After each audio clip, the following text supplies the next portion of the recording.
All right, we're about a minute after 1, so I'll just get going since we have about only 45 minutes to go over this. Welcome to today's webinar. It's on Tier 4 Compliance Technical Emission Solutions for Diesel Engines.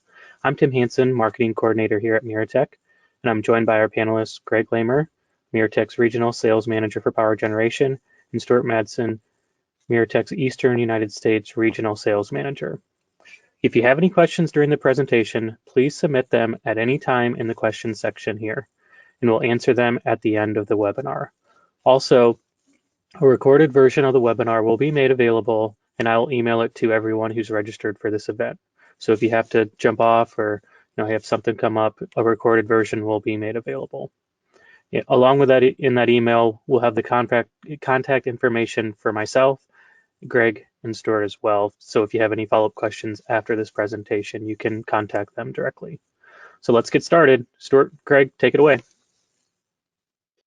Excellent. Thank you, and thanks everybody for showing up today. We appreciate you taking the time out to talk with us.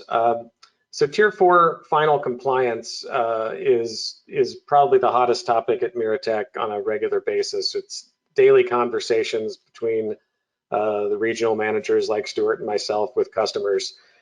Tier 4 compliance is confusing. There's a lot of detail involved that we'll go over with the technical solutions related to Tier 4. We know it's confusing, and one of the things we always say is there's profit in confusion. And today, hopefully, we'll pull a little bit of your confusion out so we can focus a little bit more on the profit piece. So we are going to kind of quickly walk through technical solutions today. And yes, we do know that there are an awful lot of regulatory discussions to be had, permit site conditions, air consultant questions, things like that are always part of these discussions. We're happy to have those conversations with you at other times. You can reach out and talk to us at any time, or you can throw questions into the Q&A box for after the presentation. So we are going to focus on Tier 4 compliance today. And before we get into those basic topics, let's just go over a little bit about who Meritek is. In the past few years, we have done some work on the acquisition side. We have pulled in the EM and Cowell silencer brands, the vapor phase heat transfer, waste heat transfer brand. AmeriChem is our catalyst manufacturing arm out of Knoxville. And we recently acquired AirSonic in Sintal, Germany, and we have brick and mortar in Europe as well. So in talking about ourselves, which is easy for us to do, when we talk about differentiating Meritek from other suppliers, we tend to lean on the fact that we have a very heavily engineering resourced company. So right now we're in the neighborhood of 25 engineers on staff. I don't think we have our IT engineers listed here, but between 25 and 30 full-time engineers as a resource, which really helps to bolster our position in the marketplace.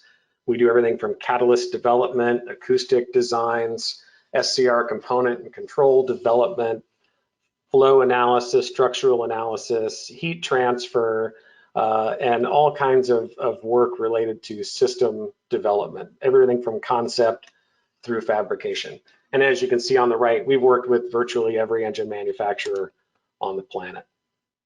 So today, a little bit of background information on Tier 4 final. There is a lot to it, but the basics and the background are back in 2004, the EPA rolled out this rule and phased it in over a number of years. Some of you might recall Tier 4 interim and stages like that. We're bringing this rule into play. It applies to all non-road engines that operate as non-emergency. And you probably noticed demand response and peak shaving applications are usually the typical or most typical non-emergency applications. We are talking about engines above 560 kilowatts for the most part, and talking about NOx, CO, hydrocarbons, and particulate as the constituents related to Tier 4 compliance. So the biggest question we always get at the outset is the difference between certified and compliant. Certified is a solution that's out there, and it's a design manufactured by the OEM, typically designed to the D2 engine cycle, as opposed to the 100% greatest potential to emit load factor. The biggest difference really between certified and compliant would be on certified applications or certified engines, there is an inducement requirement, which basically says if the emission system fails during operation, the engine will go into limp mode or go into a shutdown. So that's probably the biggest difference, and one that we'll go through a little bit here. Compliance really is driven by the permit more often than anything else. We'll find them in standby and non-emergency applications. Today, probably our biggest market for Tier 4 compliant solutions would be data centers. We're offering guaranteed compliance with the Tier 4 specific emissions targets. This type of approach provides us an awful lot of design flexibility, emissions target flexibility, application flexibility, and the biggest one is that no inducement, like I mentioned, is required with a compliant solution. What we might talk about sometimes are better than Tier 4 requirements. So oftentimes customers will ask for a Tier 4 solution but need greater NOx reduction, for example, or a greater PM reduction than what Tier 4 requires. So that's where a compliant solution becomes more flexible than others. So talking about diesel generators in particular, particulate matter, you can see here the black soot that comes out of an engine. That's typically the PM. Hydrocarbons are the stuff that smells bad. When you're smelling that, you know you've got a hydrocarbon issue. CO, or carbon monoxide, is the no sight, no smell, but deadly gas. And then NOx would be your yellow haze and what the SCR system is designed to reduce. So a system overview is what we're looking at here. Typical Tier 4 component layout. You have an SCR housing that we'll see in different forms, an SCR controller, a urea tank always needs to be part of the system, a urea booster pump, a dosing box, an air compressor, and then 1 or 2, maybe 3 urea injectors, as well as temperature and pressure sensors throughout the system, depending on the type of system you're using. And in addition to that, as we'll go through a little bit later, and Stuart will talk about, the additional components that are laid into that system could be an oxidation housing or a DPF, additional sensors, custom pumps, custom air compressors, and the like. So the components of the Tier 4 compliant system, we're going to start with the DPF. DPF is there to reduce particulate, or soot, sometimes it's referred to. And there are really 2 kinds of DPFs. Primarily for us, we're going to focus on passive regeneration, but there are 2 types. So the first type, passive regeneration, the particulate is trapped and then burned off once it accumulates on the catalyst. And you'll see this in the majority of stationary installations. And its compatibility is really based on a temperature profile. And in most cases, 500 degrees F is what we refer to as the balance point of a DPF, meaning when the exhaust temperature is at 500 degrees, you'll be burning off as much particulate as you're accumulating. Active regeneration means that you're trapping that soot and then burning it off as it accumulates, and it is not temperature dependent. So it has a little bit different flexibility criteria, so it can be placed in different places within the exhaust stream and provides a different solution that we'll incorporate into a system that Stuart will go over a little bit later. Our LTR, or low temp regen DPF shown here, basically goes up to about 4 megawatts, and it's included in most of our Tier 4 compliant solutions. We will use this also as a silencer. So this solution, generally speaking, will give the customer a critical grade silencing performance, and we can do those calculations for the customer and understand and help with, just like a silencer, with what that performance would be. So with a passive DPF, like I mentioned, 500 degrees F is our balance point, excuse me, and you don't use any additional heat or burners or fuel additives to reduce. You're simply looking for enough heat on the DPF to burn off the soot. So some additional SCR components. The first one, and probably the most important one to an SCR, is the mixing section. It's a pretty basic looking device, but it's where the magic happens. So what we're doing is injecting urea via these injectors, 1, 2, or 3 of those into the mixing section, and we are running urea through that, through a flow dresser where we're creating some turbulence, creating ammonia that then flows across the SCR catalyst to reduce NOx. Once you have that mixing section in place, you can combine it with some of our other technologies. We have SCRs or DPFs like we talked about, oxidation catalysts. If they're not included in the DPF, we can do those individually. We add custom silencing to the system. We also combine all of that into one box that Stuart will be talking about in a little bit, which is called the MIRA-CUBE. So basically we can package that SCR in a lot of different ways. Some of the additional components of the system, the booster pump, which provides and supplies pressurized urea to the dosing box, the air compressor, which supplies air for atomization and purging, and the dosing box that regulates the flow of urea and compressed air. And then finally, the injectors that we mentioned atomizes the liquid and sprays it into the exhaust stream.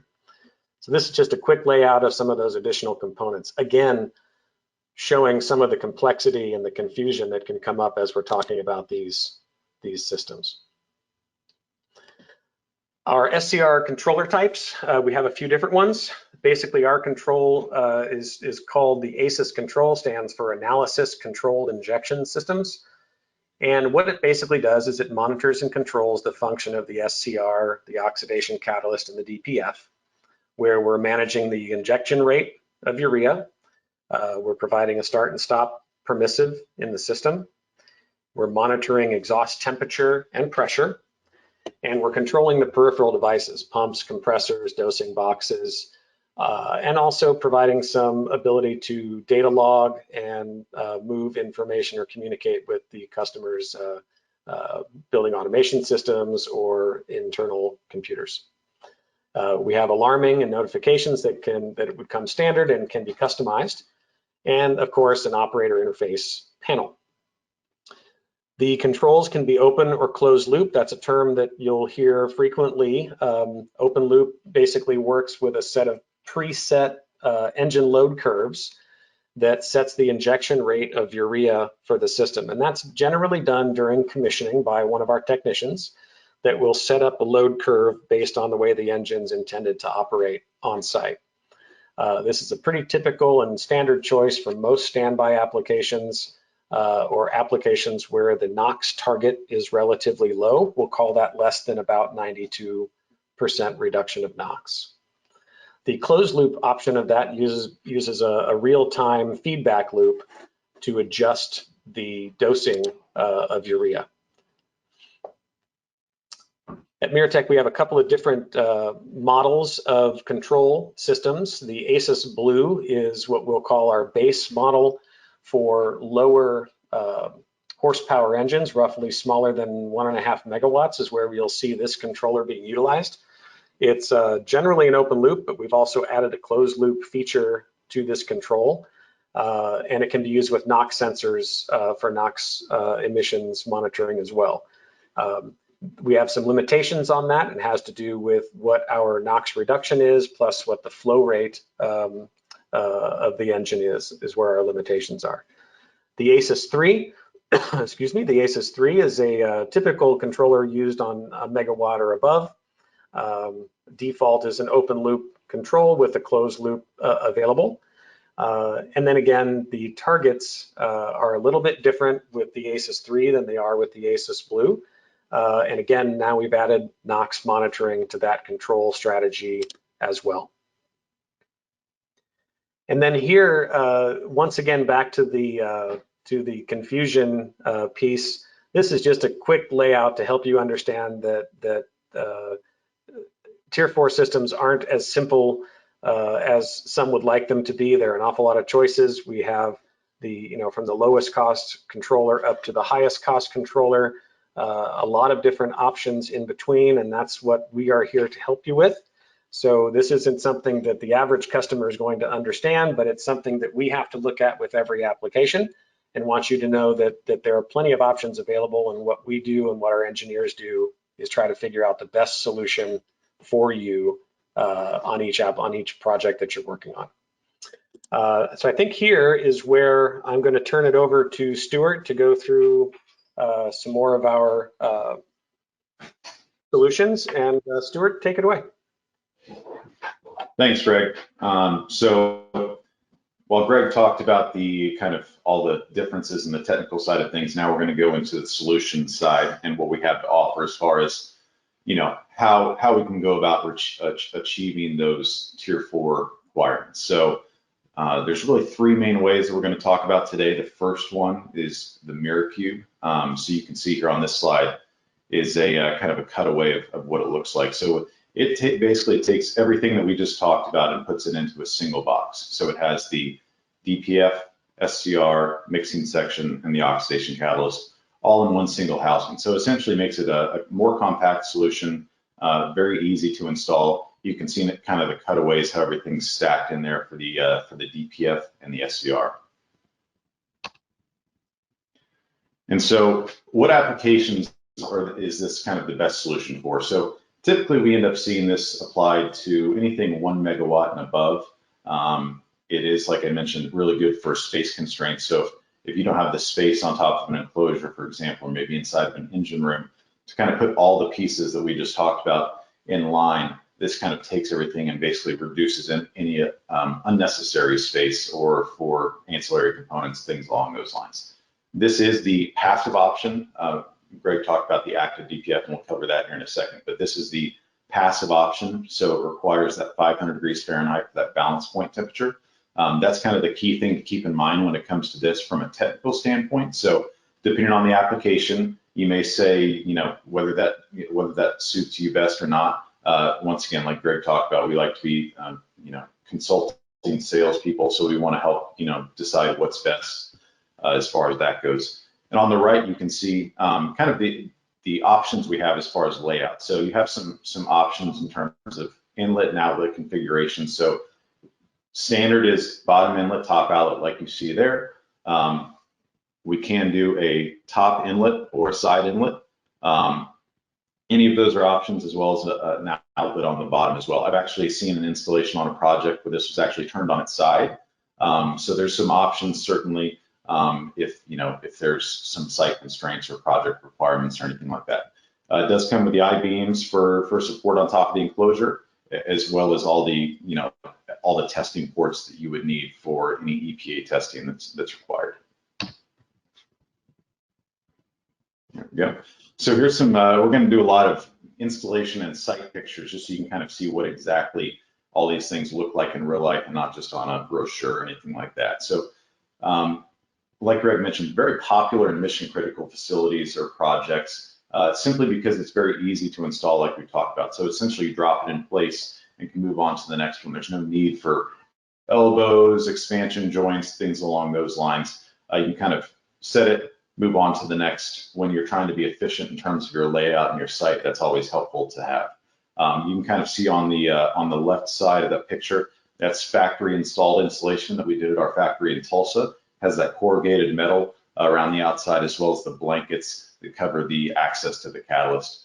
On the top right is a non-insulated option, so that's what it looks like with the typical black paint that would come out of our facility. And on the bottom is a third-party enclosure around the housing itself. You can kind of see the doors that are there on the side facing us that are there for the SCR catalyst access. So again, like Greg talked about, this is typically about a 25 to 35 dBA of attenuation sound reductions. So More often than not, that's going to mean that there's no additional silencer needed. Now, there's, every project is different, so that may not be the case always, but we tend to find that there's not necessarily an additional silencer. So it kind of saves on, back pressure, it saves on project costs, things along those lines. Now we'll talk about the AT4. So for all intents and purposes, the AT4 is pretty much the MIRA-CUBE, except for swapping out the passive DPF for the active DPF. So it has the RIPOS active DPF modules in there.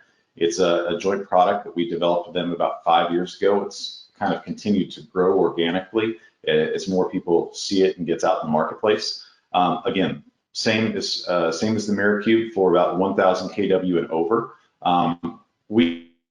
The 2,000 kW range is where it starts to pay off for for the economies of scale there, but we can size it down to about 1 megawatt for any application. Really great for situations where there's no load or low load on the engine. Maybe an active DPF is something that the end user has used before and is very comfortable with that. So when it's specified or customer requested, it's something that we have in our basket. I don't know of any other single box true active DPF solutions for tier 4 that exist out there. It doesn't require any outside heat source. It doesn't require any load bank like Greg talked about. It's simply the electrical current that goes into those DPF modules. The only thing to consider for sizing purposes is that there is a parasitic load. It's about 1.5% of the generator. So typically not a big deal, but something worth considering when you come into play for the design. And on the right, you can see, again, very open in terms of inlet and outlet orientation. We can typically move it around as well. The testing ports as well as the cartridges are all there. Examples, again, very popular in the data center side of things, just because it's simple, set into place and forget about it. You can kind of see on the picture on the right, there's some electrical requirements as far as transformers that are required for the active DPF. So those are going to be sitting there on standoffs, just like you see there. Again, like the MIRA-CUBE, 25 to 30 dBA of attenuation. So typically we'll replace any silencer that's needed. Again, we can talk through any options that are necessary if there's something more than that that's needed for the project. And so this slide really pertains both to the AT4 and the MIRA-CUBE. As Greg talked about, sometimes more than tier 4 is required for the site. So both are able to achieve that. Both have the range of kind of 500 kW, but really up to 4 megawatt is the capacity there. I know on the RIPOS we go from 4 modules in the lower end to 10 modules on the upper end around the 4 megawatt range. Both have the attenuation range we talked about around 25 to 30. So they're both very similar, just the differences between the two being the DPF technology. So now we're going to talk about some layouts and arrangement. So this is typically the what I'll call old school way of doing things. It's the one we're all used to doing. It's the individual pieces. So what Greg kind of talked about a little bit earlier on, where you have a separate DPF housing, a mixing section, and then a separate SCR housing. So this is great for situations where there's flexibility needed as far as the site. Maybe there's constraints as far as what size the housing can be. I've had installations where the DPF had to be on a different floor level than the SCR and mixing section. So this is the way to kind of get around site constraints that we may see typically on either retrofits or places in major metropolitan areas, somewhere where there's not all the ability to take up as much space as you want. It can also be, it's a great option for smaller pieces. So I've actually seen an installation where we've had to chop the DPF and SCR housings into 3 different sections to be taken up on a freight elevator and installed on site. So something that we couldn't do with one of the all-in-one solutions that we can do with this solution. And on the right, you can see, typically we end up seeing this U-turn like we do here. That's most common just because of kind of the requirements of the site. It's hard to do a straight line. Usually there's not enough real estate for that. So the only requirement here on that is the mixing section has to be in a single line. Otherwise, it can elbow at any point, and then just terminates post SCR probably into a stack. So some layout examples. This is some good project photos we have. On the left, you can actually see an instance where, because of the enclosure itself, we weren't able to utilize the full real estate of the enclosure. So we actually had to design the skid to kind of run off of it a little bit and utilize more space. So this is an instance where we designed the skid to sit off of the enclosure to have the U-turn. Picture on the right, you can see that's in our factory. Same thing, it's a skidded U-turn modular approach. This actually has the insulation blankets on it ready to ship out, so it doesn't have to be done once it gets to site. All great examples of kind of the typical way of doing things if a single box isn't an option. And again, just in case a single box is an option and you want to skid, we have that ability as well. It's something that our design team and our engineers do all the time. So here's two examples. I will speak on the one on the right. We talked about additional silencing that might be needed. This actually has a post silencer right here after the SCR. So more than likely on this project, there was some additional, maybe it wasn't just critical grade, or maybe there was 65 dBA at 23 feet kind of requirement. But this is an instance where we needed a little bit more help on the attenuation. So we put this the silencer here post SCR, and we're able to achieve the requirements. Some more layout examples. This is actually on the top left, the real life example of the one we were just looking at that I was highlighting the additional silencer. You can actually see it right there in real life coming out of our facility painted the black paint. And on the right here, you can see that's a great example of the data center side of things when we talk about the MIRA-CUBEs and the economies of scale, how you can just place one, move on to the next, all these engines, one right after the other, as well as the dosing box. Greg talked about that a little bit on his side of the presentation, but this actually this is the only component that needs to be within a certain amount of distance of the injector, so that this has to sit within 6.5 feet of the injector point. So typically on installations like this with the MIRA-CUBE or anything else where it's sitting on top of an enclosure, this is normal. With this little what we call standoff here, so it sits on a metal structure just even with the injector point. Great picture of what all those look like in the field. Some more layout examples. This one on the left is actually the ACES Blue that Greg highlighted, our low horsepower option. With that, we're able to do this in a straight line because of the space requirements being a smaller engine. But out here on the right, you can kind of see, along with the standoff I just talked about, you can kind of see how it's rare that we have to take advantage of the vertical height of the mixing section of the system, but in this case, we had limited space. So we actually ended up having to do this, go up into the mixing section and come back down into the SCR. So this is an example of a project we've done where we had to kind of get a little bit creative in the layout, but it ended up working out just fine. And then lastly, on the we've kept talking about all these skidded examples because it's become more and more popular. But this is actually an example of we did a 500 kW unit. And Greg kind of talked about the optional DPF or oxidation catalyst. This is actually a situation where that came into play. We're seeing more and more now that some of the lower horsepower engines have a raw PM value that's actually lower than Tier 4. So this was that was the example in this case where there was no DPF required. So this is simply just a mixing section into an SCR. But in this case, we actually had to have a PE stamp on the system itself. So we're actually able to kind of do this a little bit turnkey with our team in terms of designing the layout, designing the skid itself, and then getting the PE stamp for the customer on this. So kind of heads up things to think about when it comes to pricing the system. So we've talked about all the solutions and the technical side of things, but what kind of comes into play in terms of other components, other things to think about? And we talked about, both of us did, about consulting salespeople in terms of how we go about, helping our customers, helping the engineers on the projects, whatever the case might be.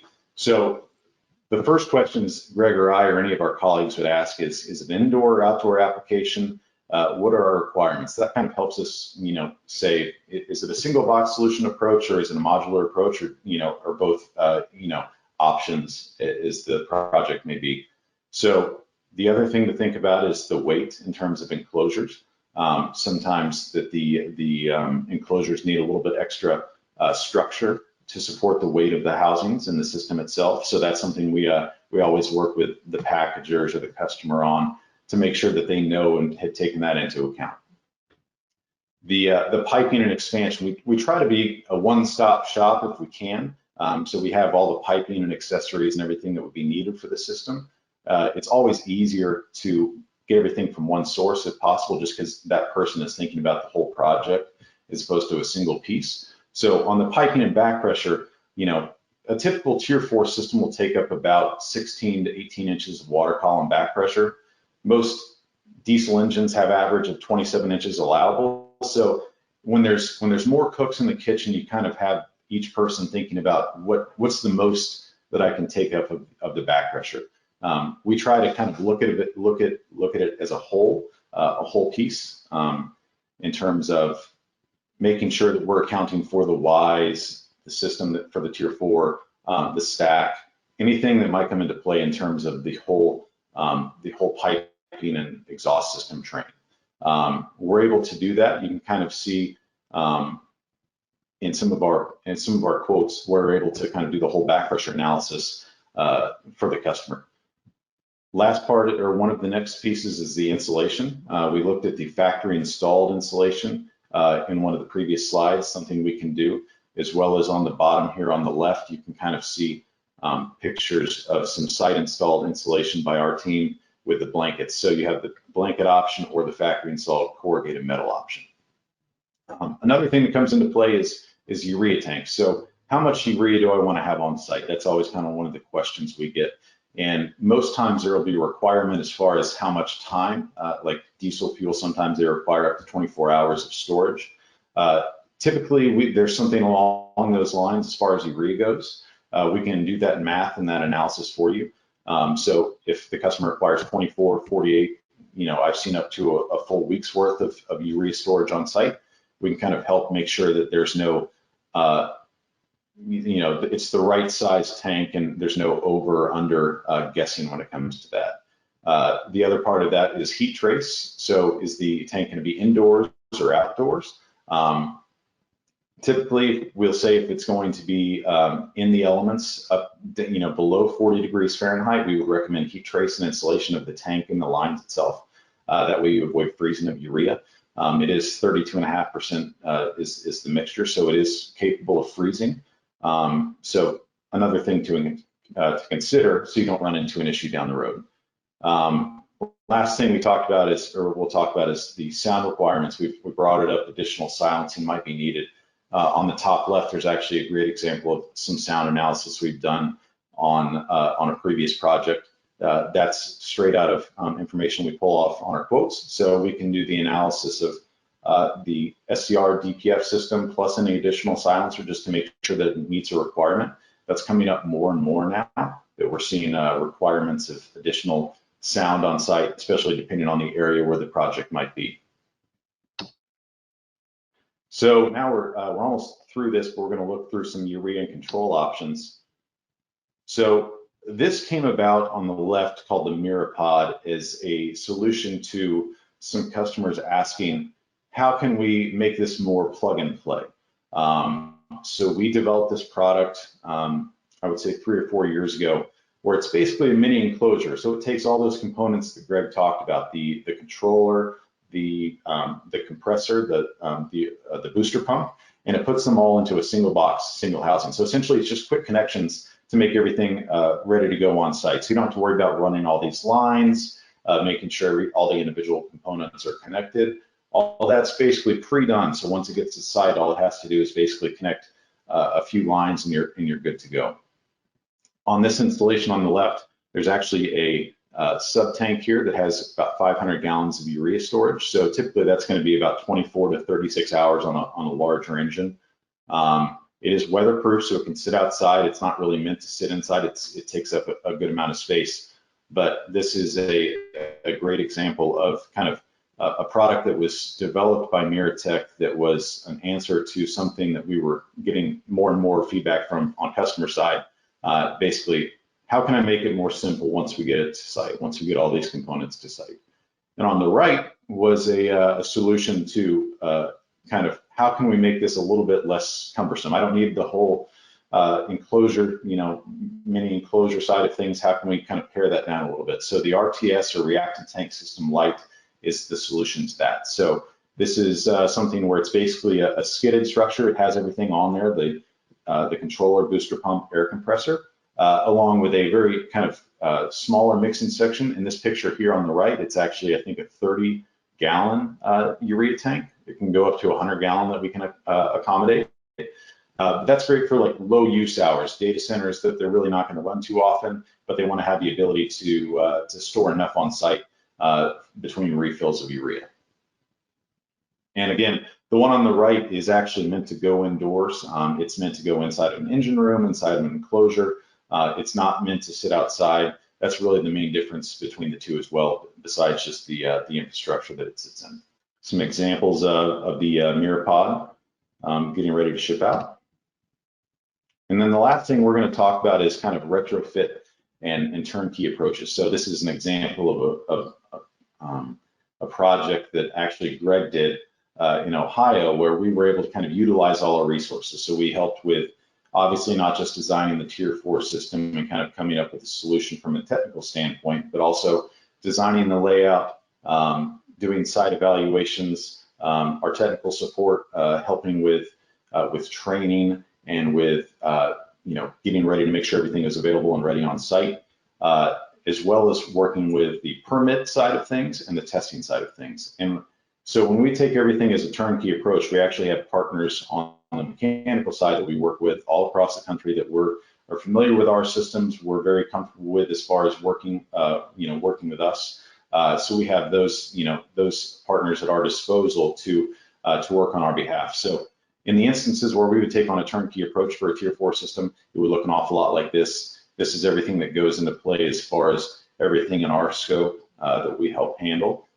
So the next page, we're going to see some site examples. This is actually a shredder application, so it gives you an idea of some unique opportunities for some Tier 4 applications. This is pre-install equipment ready to go, and then final installation. Again, this was a site in Ohio that Greg did, so it's a perfect example of kind of an outside-the-box solution for a situation where Tier 4 is required, and we were able to kind of put more in our scope than we would normally do, just based on the project itself. So last thing I'll finish with is that, we talk a lot about just Tier 4 itself today, and there's a whole laundry list of local regs and requirements. We could go on and on about that, but nobody really has the time or wants to listen to it. But in the instance that you run into more local requirements that are stricter than Tier 4, or maybe you have some questions about that may or may not apply to your project, I would urge you to reach out to your local RSM, whether it's Greg, myself, or one of our colleagues. We're here to help and kind of guide you through the path of all these questions. I guarantee we've probably seen it before, and if we haven't, we know the resources to reach out to you to find some answers. So that's what I'll leave you with, and I'll pass it off to Tim for any questions.